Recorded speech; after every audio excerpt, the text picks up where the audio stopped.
will get every point, and the division bench has heard it extensively, and all the parties, all the parties.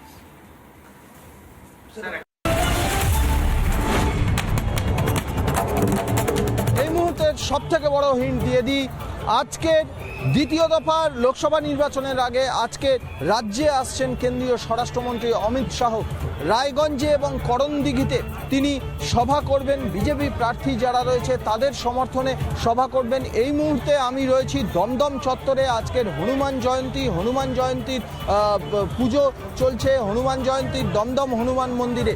সেখানে বেশ কিছু মানুষজন এসে জড়ো হয়েছেন সকাল থেকেই। কিছুক্ষণ পরেই এখানে দমদমের বিজেপি প্রার্থী শিলভদ্র দত্ত তিনি নিজে এখানে পুজো দিতে আসবেন। করণদিঘিতে এবং রায়গঞ্জে আজকের দু জায়গায় কেন্দ্রীয় স্বরাষ্ট্রমন্ত্রীর সভা এবং কেন্দ্রীয় স্বরাষ্ট্রমন্ত্রীর সভা। সেই স্বরাষ্ট্রমন্ত্রীর সভায় আজকের মূলত বঙ্গের বিভিন্ন ইস্যু নিয়ে তিনি বার্তা দেবেন। তবে যেহেতু উত্তরবঙ্গকে পাখির চোখ করেছে বিজেপি, সেই জন্যে কিছুদিন আগেই প্রধানমন্ত্রী নরেন্দ্র মোদী তিনি এখানে সভা করে গেছেন।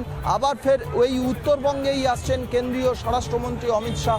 করণদিঘিতে তিনি জনসভা করবেন, অন্যদিকে রোড শো রয়েছে কেন্দ্রীয় স্বরাষ্ট্রমন্ত্রীর। সব মিলিয়ে ভোটের আবহে আজকের শাহী সফরকে ঘিরে রীতিমতো সরগরম উত্তরবঙ্গ। করণদিঘিতে রোড শো এবং তারপরে জনসভা রয়েছে।